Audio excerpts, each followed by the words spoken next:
Hi అండి, welcome to Nohitha kitchen and fashions.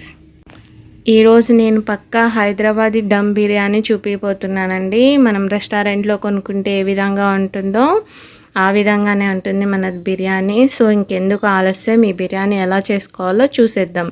ముందుగా 1 KG చికెన్ని ఇలా కడిగి పక్కన పెట్టుకుంటున్నాను. ఇప్పుడు బిర్యానీ మసాలాలు తీసుకుంటున్నాను. ముందుగా యాలకులు, దాల్చిన చెక్క, జాజికాయ, స్టార్ ఫ్లవర్, మరాఠీ మొగ్గ, లవంగాలు, షాజీరా, రాతి పువ్వు, బిర్యానీ ఆకు తీసుకుంటున్నాను. కొన్ని జీడిపప్పు కూడా తీసుకుంటున్నాను. ఇప్పుడు మసాలా కోసం కొద్దిగా పచ్చిమిర్చి, అలాగే కొద్దిగా కొత్తిమీర,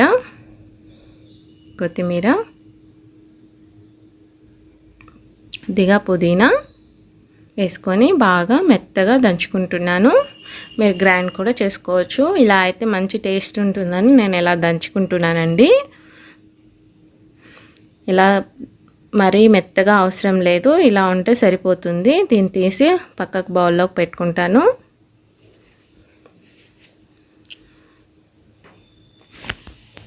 ఇప్పుడు మనం కడిగి పెట్టుకున్న చికెన్లో ముందుగా పెరుగు, అలాగే వేయించి పెట్టుకున్నటువంటి ఆనియన్స్,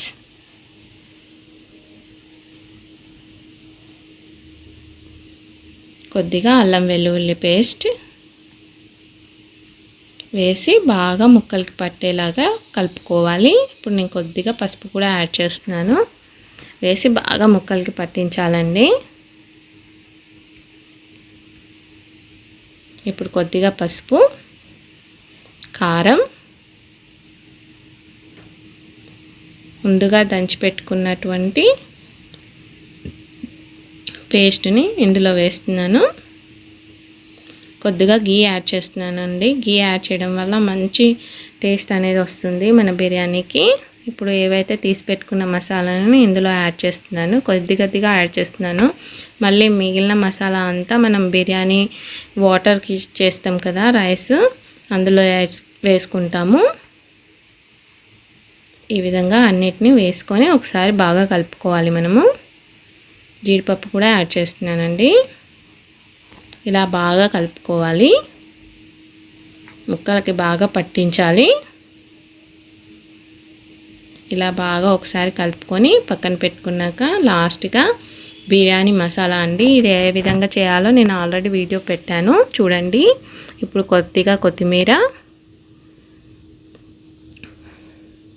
అలాగే పుదీనా వేసుకొని లాస్ట్లో లెమన్ జ్యూస్ యాడ్ చేస్తున్నానండి. లెమన్ జ్యూస్ వేయడం వల్ల పుల్లగా ముక్కకి చాలా మంచి టేస్ట్ అనేది వస్తుంది. ఇది కంపల్సరీగా ఉండాలండి. లేదు అనుకుంటే మీరు లెమన్ జ్యూస్ లేదంటే మీరు నిమ్మప్పు కూడా యాడ్ చేసుకోవచ్చు. ఇలా తీసి ఒక 3 అవర్స్ పక్కకి నానబెట్టుకోవాలండి. ఇప్పుడు రైస్ కోసం నేను చికెన్కి కేజీ రైస్ తీసుకుంటున్నానండి, సరిపోతుంది. మీరు ఎక్కువగా కూడా వేసుకోవచ్చు రైస్. ఇలా 1 అవర్ పక్కకు నానబెట్టుకోవాలి. 1 అవర్ అయిందండి. ఇప్పుడు ఒక గిన్నెలో వాటర్ పోసుకొని అవి మరుగుతూ ఉండగానే మనం ఏవైతే తీసి పెట్టుకున్న బిర్యానీ మసాలా ఉందో వాటన్నిటిని ఇందులో వేయాలి. వాటర్ బాగా మరగాలండి. మరిగినాకనే మనం రైస్ అనేది యాడ్ చేయాలి. గల్లుప్పు వేస్తున్నానండి. మీ ఇష్టం, మీరు ఏ ఉప్పు అయినా వేసుకోవచ్చు. ఎక్కువగా హోటల్లో గల్లుప్పే వాడతారు. సో నేను అందుకని గల్లుప్పే వాడుతున్నాను. జాజికాయ అండి, ఇది జాజికాయని ఇలా తురిమి వేసుకుంటున్నాను. ఇలా వేయడం వల్ల మన రైస్కి మంచి ఫ్లేవర్తో పాటు రుచి కూడా బాగుంటుందండి. రైస్ బాగా మరగాలండి వాటర్. మన వాటర్ బాగా మరిగిపోయాయి. ఇప్పుడు ఇందులో పుదీనా, కొత్తిమీర వేసుకొని మనం కడిగి పెట్టుకున్నటువంటి రైస్ని ఇందులో యాడ్ చేస్తున్నాను.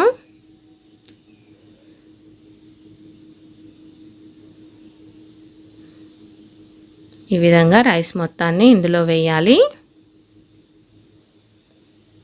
ఇప్పుడు లాస్ట్గా నేను లెమన్ జ్యూస్ యాడ్ చేస్తున్నాను. ఇందులో కూడా కొద్దిగా ఆయిల్ కూడా యాడ్ చేస్తానండి. ఎందుకంటే రైస్ అనేది ఒకటికి తగలవండి, మంచి స్మూత్గా కూడా అవుతాయి రైస్ అనేది.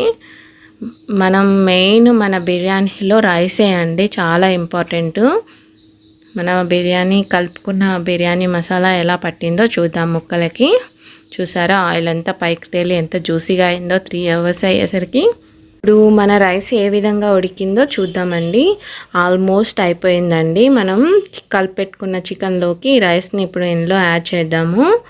ఇలా లేయర్ టు లేయర్ వేసుకోవాలండి. చూసారా ఈ విధంగా వేసుకోవాలి అంతా. నేను మరుగుతున్నప్పుడే వేస్తానండి ఎక్కువ శాతం. వాటర్ అలా బాయిల్ అవుతుంటేనే వేస్తాను. కొద్దిగా 2 లేయర్స్ వేసాక స్టవ్ ఆఫ్ చేస్తాను నేను ఎక్కువగా. ఈ విధంగా చేస్తేనే నాకు ఎప్పుడు పర్ఫెక్ట్గా వస్తుంది. మీరు కూడా ఇదే విధంగా చేయండి. లాస్ట్గా మనము రైస్ అంతా వేసేసుకుందాము. పైనుంచి డెకరేషన్ చేసుకుందాము. ఈలోగా ఒక స్టవ్ మీద ఇట్లా మందపాటి ఏదన్నా పేలాన్ని ఉంచండి. మనం డైరెక్ట్గా పెట్టొద్దండి ఎప్పుడైనా బిర్యానీని. ఇలా మొత్తం డెకరేషన్ చేసుకుందామండి. వేయించి పెట్టుకున్న ఆనియన్ని, పుదీనాని, కొత్తిమీరని, కావాలనుకుంటే పైనుంచి జీడిపప్పు, ఎగ్స్ కూడా యాడ్ చేసుకోవచ్చు మీరు. నేను ఈ విధంగా వేస్తున్నాను. ఎగ్స్ కానీ జీడిపప్పు కానీ ఏమీ వేయట్లేదు. ముందుగా నేను వేడివేడి పాలల్లో సాఫ్రాన్ వేసి నానబెట్టుకున్నాను. ఆ వాటర్ వేసుకుంటున్నాను. మీరు కావాలి మా కాడ సాఫ్రాన్ లేదు అనుకుంటే మీరు పసుపు కూడా యాడ్ చేసుకోవచ్చు. వేడివేడి పాలల్లో పసుపు వేసుకోవచ్చు కలర్ బదులు. ఇలా లాస్ట్గా గీ వేస్తున్నానండి. గీ వేయడం వల్ల మంచి స్మెల్తో పాటు మంచి స్మూత్నెస్ వస్తుంది మన రైస్కి. మీరు కాదు అనుకుంటే ఆయిల్ కూడా వేసుకోవచ్చు. ఇప్పుడు నేను ఒక తడిపిన గుడ్డని తీసుకుంటున్నానండి. పిండి బదులు నేను ఇలా తీసుకుంటున్నాను. ఎక్కువగా రెస్టారెంట్లో ఎక్కడైనా సరే పిండి బదులు ఇలానే వాడతారండి. ఇలా వాడడం వల్ల స్మెల్ ఏం బయటికి వెళ్ళదండి. మన ఆవిరి అనేది ఇలానే పర్ఫెక్ట్గా ఉడుకుతుంది. అసలు క్లాత్ పెట్టడం వల్లనే ఇంకా బాగా ఉడుకుతుంది మన బిర్యానీ. ఆవిరి అనేది అస్సలు బయటికి వెళ్ళదండి. చూడండి ఈ విధంగా అమర్చుకోవాలి. బటన్ అంతా చుట్టుకుంటూ ఇలా గిన్నె చుట్టూ ఇలా అమర్చుకోవాలి. గిన్నెకి సరిపడా క్లాత్ అనేది తీసుకోవాలండి మీరు. నేను చూపించాను కదండి ఈ విధంగా మొత్తం అమర్చుకోవాలి మనము గిన్నె చుట్టూ.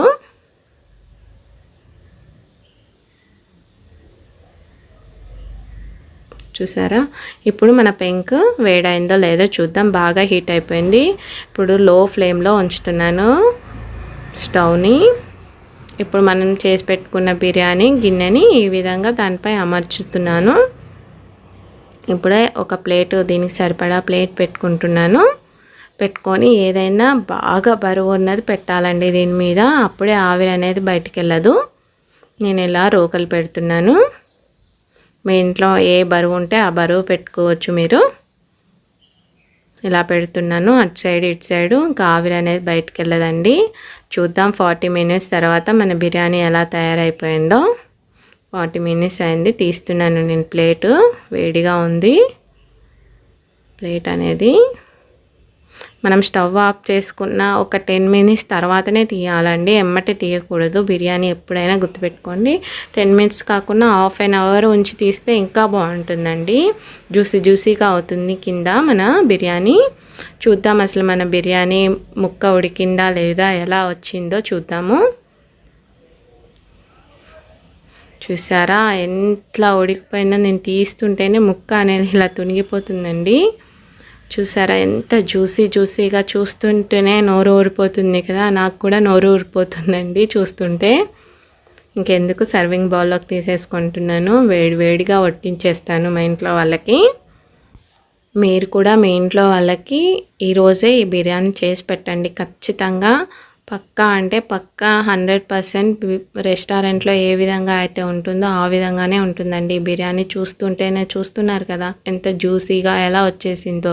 నేను చెప్పిన విధంగా చేస్తే మటుకు కంపల్సరీ అండి మీరు రెస్టారెంట్లో తిన్నంత ఫీల్ అవుతారు. ఇలాంటి మరిన్ని కొత్త వంటకాల కోసం చాట్స్ అదేవిధంగా చాలా రెసిపీస్ నేను పోస్ట్ చేయబోతున్నాను. అందుకనే please subscribe Nohitha kitchen and fashions.